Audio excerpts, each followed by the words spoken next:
UDP leader and MDA spokesperson Paul Lyngdoh today said that the regional parties, including UDP, would bounce back in the upcoming election in Meghalaya. Talking to media persons, Paul Lyngdoh said that they respect the mandate of the people. He said that the paucity of time led to the poor performance of the party in the Lok Sabha election. The party leaders also met today with the secretary and reviewed the party's performance.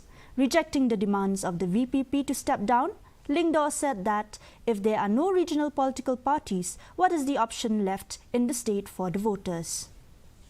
But we are confident of bouncing back very soon. Of the voters in this recently concluded elections?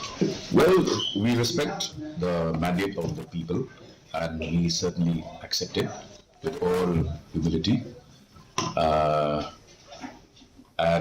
Yes, every election throws its own surprises. But the emergence of the VPP as a significant player in Meghalaya's politics is now a confirmed reality. Politics is always in a state of flux. Nothing is permanent, and therefore we are sure that we will bounce back.